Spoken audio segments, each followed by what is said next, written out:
Have you checked the children?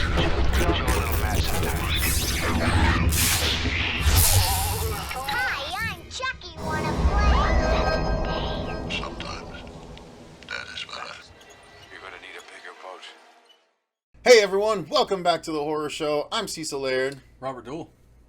Marcia. And we are here to do another patron requested review. And I did not check, but it's right here. Easy enough. This was another poll. Oh, sweet. All right. So this was another winner of a poll. If you guys are a patron, you can actually go on there. There's a link in the description box for our Patreon. You can request a movie for us to review or do a commentary for, or every single month, all of our patrons get to put a movie selection in for the poll for that month for the review. And this month's winner was...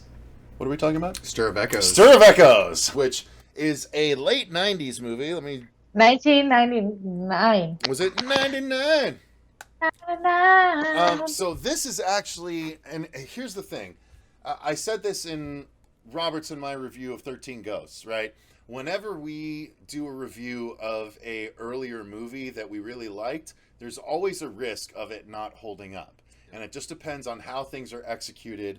And I will say my overall thoughts on Stir of Echoes are, this movie holds up. I think it's a really good movie, and I have a very particular and strong special attachment to the score of this movie as well, and I'll explain why when we get there. But my overall thoughts were I loved it. So hold your tongue. Ladies first. Well, second. Marcia Parker, what are your thoughts? I love this movie. I've loved this movie since the first time I watched it and all the way up to my most recent watch, and it's just always been one of my favorites. Especially it's got, Kevin Bacon. He's amazing, and some of my favorite horror moments are from this movie that I still reference and cringe from, and I love it is 1999. It's got the 90s feel, but it's still kind of timeless in a way because you're not bombarded with a lot of the whole technology stuff. There's a little bit when you're talking about the costume, but set design and things like that, it can still hold, especially when you're talking about inner city. So, I love this movie. Robert? No, I'm right there with you. I've loved this movie since I was a kid when I first watched it. All the way from... Yeah, okay, we were both kids when you watched it. Fuck off, I was 19. Ugh, I get it, you're younger Calm than down, me. old man. Yeah, That's thanks. still young. Still young. Yeah, no, I think... Sorry, go go ahead. I think I was 10 or so when I watched this, 10 or 11. All right. On VHS too, bro. Still got Go the ahead, VHS. I'll get over it. It's okay. I think I have it on VHS too. I'm dealing with my age. It's okay. Well, what I remember it was kind of, it came out around and thus kind of was a counterpoint to the slowness of The Sixth Sense. Okay. Yeah. I can say that. I watched them together actually, back to back. I didn't sleep that night. But both great movies, but both for very different reasons, both ghostly tales. So go ahead, continue. Yeah, Sorry. no, everything, even from there's one scene in particular that still gets me, and it's the nail. Oh, the nail. Dude, Yeah, the nail. I can't, even still to this day, I can't watch that. Still scene. hard to watch, I know, but no, definitely, Kevin, I love me some bacon, he's great, and like you were saying, with the soundtrack and everything, because we have Poe is our main one for the ending credits at least. Yeah. Yep. But no, I love this damn movie, and I'm so happy we were able to go back and rewatch this and do the review. So the story is about Kevin Bacon and his wife, and they are living in this nice brownstony neighborhood. Jersey. Jersey, where they have block parties and stuff like that. And they're hanging out, and a very, it wasn't her, but a very Chelsea Peretti-ish actress. Mm-hmm. I don't know what her name is. She was big. She was like Chelsea Peretti before Chelsea Peretti. You know what I mean? I don't even know who Chelsea Peretti is. Okay, well, she's on Brooklyn Nine-Nine. Oh, her. Yeah. I know. Yep. So she's sort of a slightly older version of that, but she is a believer in horoscopes and stuff like that. So during a block party, Kevin Bacon's like, "No, go ahead, hypnotize me," and so She does, and she's very successful with it. And she basically hypnotizes his mind to be more open.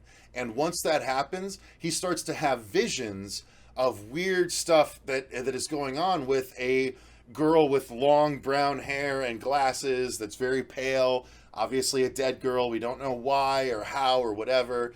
But something's involved. He's seeing these things. He's trying to figure it out. And his son has very similar capabilities. From the very beginning, and I loved this kid, from the very beginning, he's seeing and talking to people that he shouldn't be seeing or talking to. And I'm like, if I saw my son doing that, I would stop it immediately. But I don't know that I would, having watched so many movies. So, Does it hurt to be dead? So, yeah, oh, God, anyway. So it's about Kevin Bacon trying to figure out what's behind these visions, why is he having these visions, and without spoiling, that's the long and short of it. And I will say, again, overall, this movie is just fantastic, but the story is well laid out. On this rewatch, I will say it's a little choreographed. Like, if I watched this movie now for the first time, I absolutely would have figured it out around the midpoint where they're leading you down certain roads. I would have been like, oh, it's that person. Oh, it's their fault. Oh, this, you know. I was surprised back in the day, but now it's a little rote. It's a little done too many times.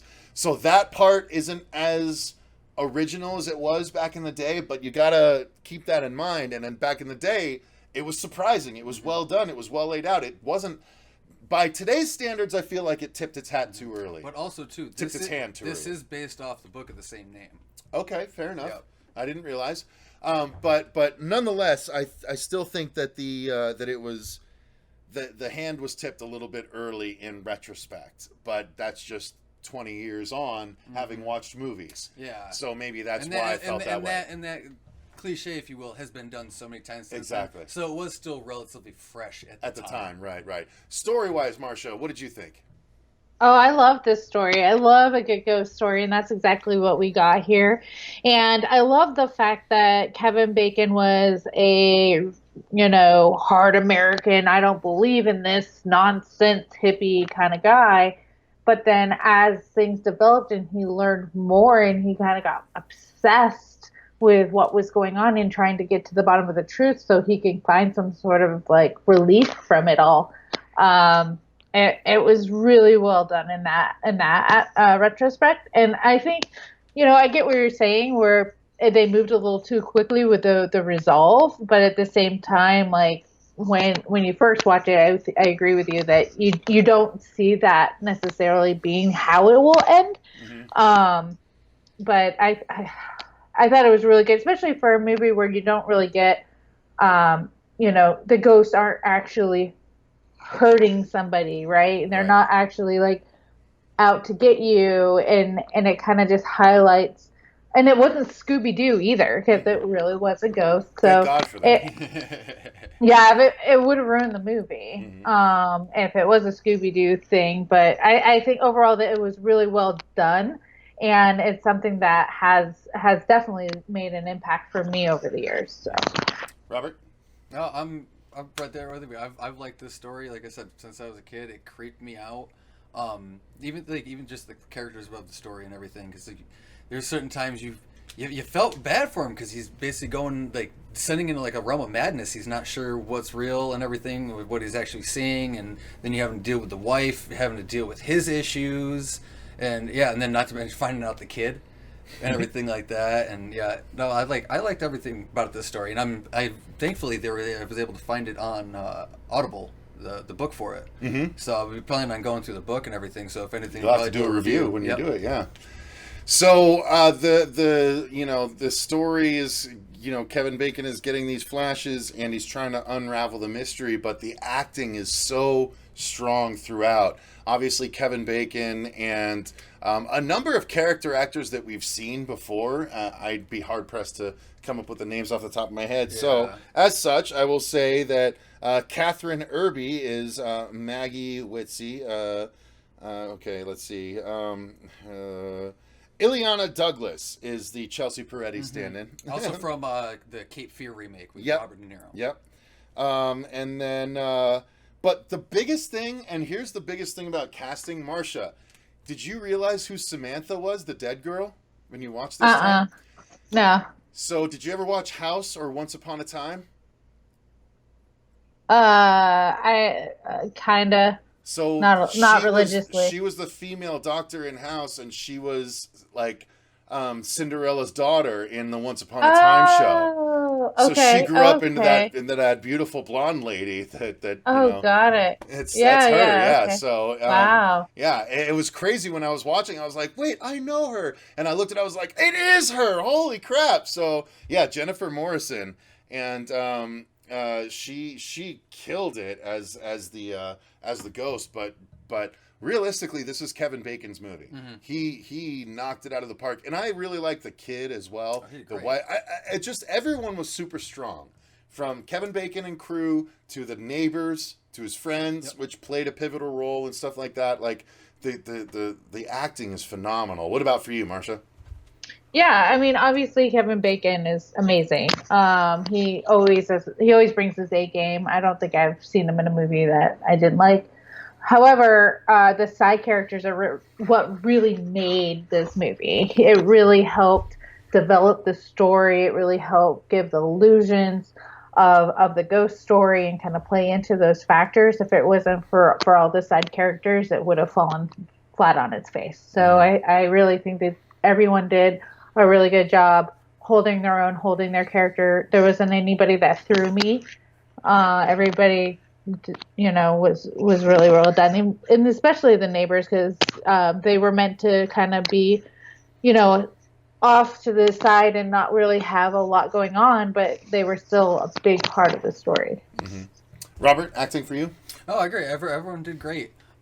Even like for like you were saying, like the side characters and everything, everyone felt really genuine. Even down from like the small characters, like what was it, the Lenny or whatever, or Lonnie. They like I said, being very genuine and everything. They were relatable characters that you could see, like, oh, I know this type of person in my life and everything like that. We've all had those people in the neighborhood and everything. Mm-hmm. So that it helped them push the story and everything and get you more wrapped up in the characters a lot easier. Basically, that's the short and sweet. I liked every part of this movie. So let's briefly talk about the effects. Again, this is pre-digital, so they didn't deal with digital effects very much. It was mostly editing and practical effects, and it does just fine. It absolutely achieves what it needs to achieve. It actually is one of the. Is this even rated R? This has to be PG-13, right? I think it is rated R. Is it really? Yeah. God, well, there's a sex scene. Oh God, it's so dumb. It doesn't make any sense. Yeah. But the movie is so good, even as a PG-13 horror. Like, yeah, it's R. Okay, so, but I think by today's standards, it would be PG-13 and it would get away with it. Probably. So I think effects-wise, it did absolutely what it needed to do. Again, like 13 Ghosts, it utilized editing more than digital effects. It's just when you see the thing in the wall that's eventually revealed, it's the editing that makes it scary. It's not the actual thing. You know what I mean? So I thought it was great. Production or effects for you, Marcia? I thought they did a great job, because it wasn't a whole, like I was saying before, like it's not an onslaught of like gore and or like you're saying, there's no digital, it's all practical, and it was all in the sound design of what you didn't see but what you felt was there too, and what they did give you was just enough to make you kind of cringe and be like, okay, that's it, I want to look away anyway. I don't want to see this. It was all about the ambiance, and that's kind of what you need to do when you're trying to tell a good ghost story. You don't want to show too much, because in actuality, if you're scared, like, there's a ghost in my room, you can't. It's all about the sound you hear and the feeling you get and the creepy crawlies, and this movie does a good job of making you have that feeling without giving you too much. And then when they do give you the little pieces, like the fingernails, I'll remember that to the day I die. Like, I'll have dementia and Alzheimer's, and I'll still cringe if someone says I broke my fingernail. So I'm like, oh, you just triggered a Stir of Echoes memory in her. Robert, how about you? Yeah, no, I liked the graphics and everything. It's like, again, it wasn't too heavy-handed, especially with There's very little. Actually, very little. When you, the when you one look at it. one scene I was wanting to talk about, like, they actually, I feel, had the most kind of visual effects was the basically his dream/vision sequence and everything, when she goes down to relight the pilot light and everything like that, Yeah. and she sees him in the living room. I think that was about maybe the heaviest on, like, effects wise, like maybe at least CG on certain things. Like, There's like CG breath and veins at times. yeah, but- and then like they got the scenes, what's it, not really necessarily like scene swap, but oh God, I'm drawing a blank on. Yeah, it. I don't know Anyway, what you're going for in this. I kind of I'm drawing a blank on what I was thinking about on that one. No big deal. Yeah. So the last thing I did want to touch on though is the sound, or the music rather. Yeah. The music is phenomenal. It's one that had a score still mixed with a little bit of soundtrack, and part of why I absolutely love this score, it has a very, very personal place in my heart. I used a lot of this score to score my very first film, Hidden Intent, which has been presented on the channel. So if you search the horror show Hidden Intent, you'll be able to find the video. I think we showed it, and then we did one where David and I react to it. And I use a lot of the Stir of Echoes score. So there were a lot of times where I hear this line, and then you hear that, dun, dun, dun, dun, and it's like, oh my God, I know exactly what that is. I know what this is. And then you hear the song where it's like, la da da da da da, of the closing credits, hello, hello, hello. And then at one point you hear the cover of Paint It Black at one point, and I was like, oh my God, I heard that so many times. So this score and soundtrack is amazing. It's really one of the best horror scores out there from this era. I absolutely love the music in this movie, so far and above what anyone else could, because I literally used it to score my first movie in a very plagiaristic manner. Marcia? No, it's fantastic. I mean, and it was so important to have the soundtrack to match the movie, because, like we were saying, there wasn't a lot of gore. There's not a lot of like physical violence and things like that when it comes to it. It's a paranormal, and you got to get the feels, and you can only really achieve that if you have a good accompanied soundtrack and sound design. So it was spot on, super creepy, and stuff to give you nightmares, and that's what we needed.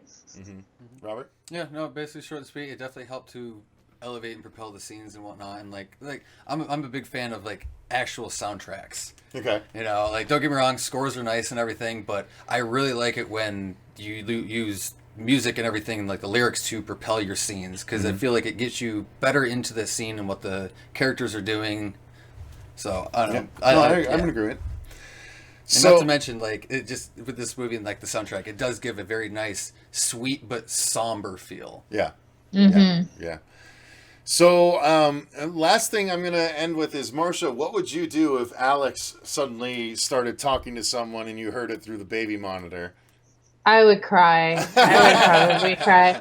I'd be like, I can't. And I'll tell you what, though, like, it has, because, I mean, I don't know how good my headphones are blocking him out. Like, he'll sit there and play while, instead of napping, or like late at night, all of a sudden I'll hear him like talking, and I'm like, oh, fuck.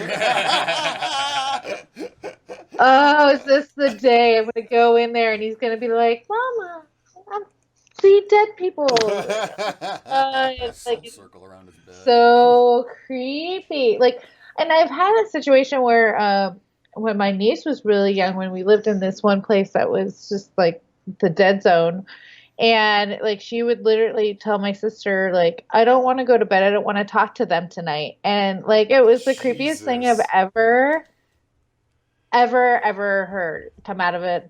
Well, she was like children 3 are or more 4. susceptible and everything. Yeah. Same with the animals too. She was like 3 or 4, and I was like, you can sleep on the couch in here, baby, it's fine, you don't have to be there. Oh, Well, that's why I love that line where he's like, what does he even say at one point that I just had it in my head, where he's like, I don't want to talk about this anymore. It scares mommy. Oh yeah. And it's like, Oh, yeah. Jesus, dude, if it's real enough where like you're acknowledging, okay, we can't talk about this, mom's freaking out. Well, that's frightening to me. So Yeah. this movie is just a success across the board. And again, like 13 Ghosts, it actually holds up. So highly recommend this. Thank you to our patron poll people for recommending this. We greatly appreciate it. If you guys want to become a patron, the link is in the description box down below where you can request movies like this for us to review or do commentaries for. Thank you very much to Marcia for joining us remotely. Hopefully we'll all be able to get back together in person soon. But until next time, I've been Cecil Laird. I'm Robert Duell. Oh, my fricker. And remember, stay scared. Stay scared.